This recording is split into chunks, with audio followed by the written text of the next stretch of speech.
یہ بات ہے 1914 کی، جب ایک 8 سال کا بچہ جاپان کے ایک گاؤں میں کھیل رہا تھا۔ یہ وہ وقت تھا جب اس نے ایک 4 پہیوں پر چلنے والی مشین دیکھی، جو کہ فورڈ کا ماڈل ٹی تھا، جس کو دیکھ کر یہ بچہ بہت زیادہ حیران ہوا۔ یہی وہ دن تھا جب اس 8 سال کے بچے کو گاڑیوں اور میکینیکل پارٹس میں پہلی بار دلچسپی ہوئی تھی۔ اس لڑکے کا نام سوچائرو ہونڈا تھا، اور کس کو معلوم تھا کہ آنے والے وقت میں اس کا نام ہمیں ہر چھوٹی اور بڑی گاڑی پر دیکھنے کو ملے گا۔ ناظرین، 1906 میں جاپان کے ماؤنٹ فوجی کے قریب ایک چھوٹے گاؤں میں سوچائرو ہونڈا کی پیدائش ہوئی تھی۔ اس کے والد لوہار ہونے کے ساتھ ساتھ پارٹ ٹائم میں سائیکل ریپیئر کا کام بھی کیا کرتے تھے۔ ہونڈا کے 5 بہن بھائی تھے، جو کہ پہلے ہی مختلف بیماریوں کی وجہ سے مر چکے تھے، اور اب اس کے ماں باپ کو اپنے اس بچے سے بہت زیادہ امیدیں تھیں۔ لیکن ہونڈا کو پڑھائی میں کوئی بھی دلچسپی نہیں تھی۔ وہ اپنے باپ کے ساتھ سائیکل ریپیئر کرنے کو زیادہ پسند کرتا تھا۔ جب وہ 16 سال کا ہوا تو اس نے نیوز پیپر میں ایک جاب کا ایڈ دیکھا۔ آرٹ شوکائی نامی ٹوکیو میں آٹو موبائل سروس اسٹیشن پر ٹیکنیشینز چاہیے تھے۔ ہونڈا نے جاب کے لیے کمپنی کو لیٹر لکھا اور خوش قسمتی سے اس کی سلیکشن ہو گئی۔ یہی وہ وقت تھا جب ہونڈا اپنا گھر اور اسکول چھوڑ کر کمانے کی آس لگائے ٹوکیو کی طرف چل دیا تھا۔ ہونڈا کا خواب تو تب ٹوٹا جب وہ آرٹ شوکائی پہنچا۔ کمپنی کے مالک نے ہونڈا سے صفائی ستھرائی کے کام کروانا شروع کر دیے، اور یہاں تک کہ اسے بیبی سٹنگ پر لگا دیا۔ ہونڈا بیچارہ کرتا بھی تو کیا کرتا، ایک طرف وہ اپنے گھر اور ماں باپ کو چھوڑ کر نکلا تھا، تو دوسری ہی طرف اس سے فالتو کام لیے جا رہے تھے۔ اس کو واپس اپنے گاؤں جانے میں شرم آ رہی تھی، کیونکہ وہ اپنے پیرنٹس کو فیس کرنے کی ہمت نہیں کر پا رہا تھا، اور یہی وجہ تھی جو وہ کئی اور دنوں تک وہی آرٹ جابز کرنے پر مجبور رہا۔ کچھ مہینوں کے بعد آرٹ شوکائی کے مالک نے ہونڈا سے ورک شاپ کے کام بھی لینا شروع کر دیے۔ ہونڈا کو شروع سے ہی اس کام میں انٹرسٹ تھا، اس لیے وہ چیزوں کو آسانی سے سمجھ آتا تھا۔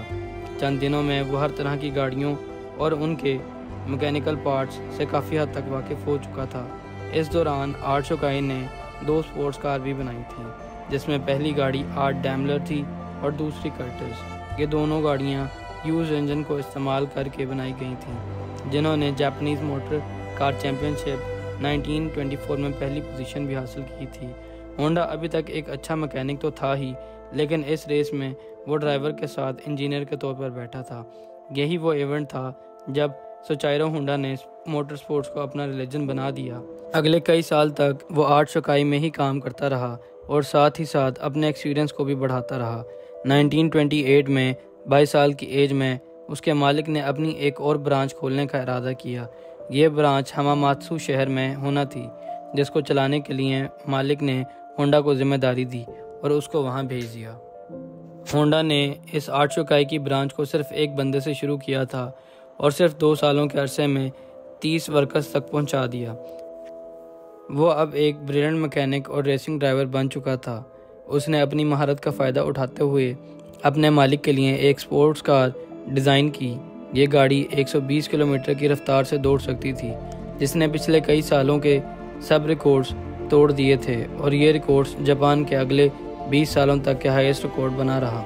اس وقت تک آرٹ شوکائی کے دل میں ہونڈا کے لیے عزت اور بڑھ گئی تھی۔ وہ اپنا خود کا ورکشاپ کھولنا چاہتا تھا، لیکن شاید قسمت کو یہ منظور نہیں تھا۔ 1936 میں ریس کے دوران ہونڈا کا ہولناک حادثہ ہو گیا۔ ایکسیڈنٹ میں اس کی جان تو بچ گئی، لیکن اس کا لیفٹ بازو فریکچر ہو گیا، شولڈر ڈسلوکیٹ ہو گیا اور چہرے پر کئی زخم آ چکے تھے۔ اس کو اپنی زندگی یہیں ختم ہوتے دکھائی دے رہی تھی۔ اب وہ نہ میکینک کا کام کر سکتا تھا اور نہ ہی ریسنگ میں حصہ لے سکتا تھا۔ کئی مہینوں کے بعد جب وہ دوبارہ ٹھیک ہوا تو آرٹ شوکائی کے مالک سے ریکویسٹ کی کہ وہ اب ریپیئرنگ کا کام نہیں کر سکتا، بلکہ اس نے ایک آئیڈیا پیش کیا کہ کیوں نہ وہ اب اسپیئر پارٹس بنانے کے لیے ایک الگ کمپنی شروع کرے۔ آرٹ شوکائی کے اسٹیک ہولڈرز نے فوراً ہی یہ آئیڈیا ریجیکٹ کر دیا، کیونکہ پہلے ہی انہیں بہت سا پروفٹ ہو رہا تھا اور کوئی بھی نیا رسک نہیں لینا چاہ رہا تھا۔ اس پر ہونڈا نے سوچا کہ وہ پارٹس مینوفیکچرنگ کی کمپنی اکیلے ہی کھولے گا۔ 1936 میں 30 سال کی عمر میں اس نے اپنے ایک دوست کے ساتھ مل کر ٹوکائی سیکی ہیوی انڈسٹری کھولی۔ اپنے دوست سوچائرو کاٹو کو پریزیڈنٹ بنا دیا۔ کمپنی تو وہ کھول چکے تھے، لیکن ہونڈا کے پاس اس کے چلانے کے لیے پیسے نہیں تھے۔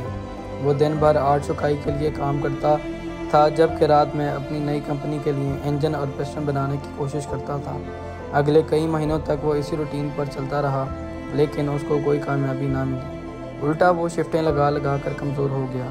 ایک کے بعد ایک ناکامی اس کا راستہ روک کے بیٹھی تھی کہ تبھی اس نے میٹلرجی میں مہارت حاصل کرنے کے لیے ایک یونیورسٹی میں ایڈمیشن لے لیا۔ 1939 میں 3 سالوں کی لگاتار محنت کے بعد وہ آخر ایک پسٹن بنانے میں کامیاب ہو گیا۔ اب اس نے 8 چوکائی سے جاب چھوڑ دی اور فل ٹائم پسٹن بنانے میں لگ گیا، مگر اس کو معلوم نہیں تھا کہ اس کے بنائے گئے پسٹن میں ابھی بھی بہت سے فالٹس موجود ہیں۔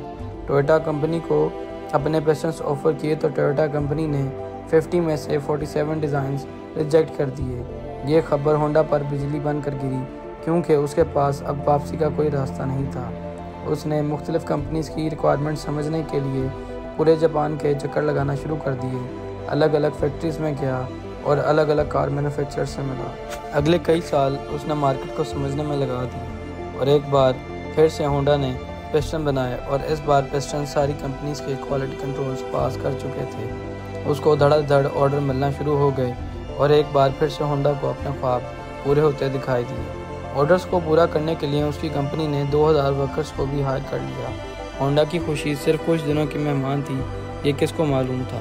1941 میں جاپان ورلڈ وار 2 میں کود گیا اور منسٹری نے کئی جاپانیز کمپنیز کو اپنے کنٹرول میں لے لیا، جس میں ایک کمپنی سوچائرو ہونڈا کی بھی تھی۔ ہونڈا کو ڈاؤن گریڈ کر کے اسی کمپنی میں سینئر مینیجر بنا دیا گیا اور چیزیں تب اور خراب ہوئیں جب کمپنی کے ورکرز کو ملٹری سروسز میں لگا دیا۔ اگلے 3 سال انتہائی مشکل حالات میں گزرے، لیکن 1944 میں ایک واقعہ ہوا جس نے ہونڈا کی امیدوں پر پوری طرح سے پانی پھیر دیا۔ ایئر ریڈ کے دوران ایک میزائل سیدھا ہونڈا کی فیکٹری پر آ لگا۔ پورے ملک کے حالات بد سے بدتر ہوتے جا رہے تھے۔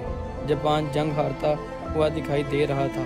پھر 1945 میں 2 نیوکلیئر اٹیکس ہوئے جن نے جاپان کی سرے سے ہی کمر توڑ ڈالی۔ اس واقعے کے بعد جاپان نے امریکنز کے سامنے سرنڈر کر دیا۔ جنگ تو ختم ہو چکی تھی لیکن ہونڈا اپنا سب کچھ کھو بیٹھا تھا۔ اس نے اپنے بچے کچے ایسٹس کو ٹویوٹا کو 4,50,000 ین میں بیچا اور ایک بار پھر سے جاب لیس ہو کے بیٹھ گیا۔ یہ حالت صرف ہونڈا کی ہی نہیں تھی بلکہ پورا جاپان اس طرح کے کرائسس سے گزر رہا تھا۔ اکانومی ملٹ ہو رہی تھی اور کھانے پینے کی شدید قلت اور مہنگائی نے سب کی کمر توڑ دی۔ پبلک ٹرانسپورٹ کا ملنا انتہائی مشکل تھا کیونکہ جاپان میں پیٹرول بھی نایاب ہو چکا تھا۔ اسی دوران ہونڈا کو جاپانیز امپیریل آرمی کا ایک چھوٹا انجن ملا جس سے وہ وائرلیس ریڈیو چلایا کرتے تھے۔ اپنی عادت سے مجبور اسے ایک آئیڈیا آیا۔ اس نے سوچا کیوں نہ اس انجن کو اپنی سائیکل میں لگا کے اپنی ٹرانسپورٹ کا مسئلہ حل کیا جائے۔ اس سے ٹرانسپورٹ بھی آسان ہو جائے گی اور سستی بھی پڑے گی، کیونکہ اس دور میں پہلے ہی مہنگائی سے سب لوگ بہت زیادہ پریشان تھے۔ جب انہوں نے یہی انجن سائیکل میں لگا دیکھا تو سب کو یہ آئیڈیا بہت اچھا لگا۔ چند یوز انجن ہونڈا کو مل تو گئے لیکن اب لوگوں کی ڈیمانڈ اتنی زیادہ تھی کہ اب ہونڈا نے اپنا خود کا انجن ڈیزائن کر لیا۔ یہ ہسٹری میں پہلی بار تھا کہ کسی مشین پر ہونڈا کا لوگو دیکھا گیا۔ ہونڈا کے پاس اتنے پیسے نہیں تھے کہ وہ میس لیول پر اس طرح کی سائیکلز بنا کے مارکیٹ میں لا سکے۔ اسی وقت اس نے 18,000 دکانداروں کے نام ایک اوپن لیٹر لکھا۔ لوگوں کو ہونڈا پر اتنا یقین تھا کہ 3,000 دکانداروں نے اسے پازیٹیو رپلائی دیا اور پیسے بھی ایڈوانس میں دے دیے۔ اگلے 3 سالوں میں ہونڈا نے ایک ایسی موٹر سائیکل بنائی جو کہ مارکیٹ کی ڈیمانڈ کے عین مطابق تھی۔ یہ سپر کپ کے نام سے لانچ کی گئی جس نے آتے ساتھ ہی مارکیٹ میں دھوم مچا دی۔ یہ ماڈل اتنا کامیاب ہوا کہ اس نے 1958 میں امریکہ کی اپنی ٹرائمف اور ہارلے ڈیوڈسن کی سیلز کو بھی پیچھے چھوڑ دیا۔ کیونکہ ہونڈا کو ریسنگ کا پہلے ہی سے شوق تھا اس لیے اس نے اب سپورٹس بائک بنانے کا فیصلہ کیا۔ وہ مختلف بائک ریسنگز میں جاتا اور جیتنے والی بائکس کے خاص فیچرز کو نوٹ کرتا۔ اس دور میں ایسے کمپٹیشنز مینوفیکچرنگ کے لیے مارکیٹنگ کا ٹول ہوا کرتے تھے۔ کچھ ہی سالوں میں ہونڈا کی پہلی سپورٹس بائک لانچ کی گئی جس نے 1962 میں انٹرنیشنل ریسنگ کمپٹیشن میں پہلی پوزیشن حاصل کی۔ اس ریس نے ہونڈا کا نام پوری دنیا میں فیمس کر دیا۔ 1960s میں ہونڈا دنیا کی سب سے بڑی موٹر سائیکل مینوفیکچرنگ کمپنی بن چکی تھی اور 1968 میں یہ 1 کروڑ یونٹ سیل کر چکے تھے۔ اپنی زندگی کے 62 سال گزارنے کے بعد آخر ہونڈا کو کامیابی تو مل چکی تھی لیکن جو خواب وہ بچپن سے لیے بیٹھا تھا وہ آج بھی پورا نہیں ہوا تھا۔ ہونڈا اب کار مینوفیکچرنگ کی طرف بھی جانا چاہتا تھا۔ کئی لوگوں نے اسے ایسا کرنے سے منع کیا لیکن اس نے کسی کی نہ سنی۔ اس وقت جاپان میں ٹویوٹا اور نسان جیسی کمپنیز پہلے ہی اپنا بزنس جمائے بیٹھی تھی۔ وہاں مارکیٹ میں اپنی جگہ بنانا بہت مشکل تھا۔ ہونڈا نے اپنی پہلی پک اپ ٹرک T360 لانچ کی جو کہ فیل ہو گئی۔ اس کے بعد سپورٹس کار S500 لانچ کی جس کی صرف 1300 یونٹس ہی سیل ہوئے۔ کئی سالوں کی محنت اور بہت سے ڈیزائنز ریجیکٹ ہونے کے بعد فائنلی 1972 میں ہونڈا نے ہونڈا سیوک لانچ کی۔ یہ وہ گاڑی ہے جس کے ماڈلز آج تک دنیا میں فیمس ہیں۔ 1980 میں ہونڈا موٹرز جاپان کی تیسری بڑی کمپنیوں میں سے تھی اور صرف 10 سالوں میں ہی دنیا کی تیسری بڑی کمپنی ہو گئی۔ آج ہمیں ہونڈا کے نام cars, motorcycle, boat engines, plane engines اور کئی طرح کی مشینریز پر نظر آتا ہے۔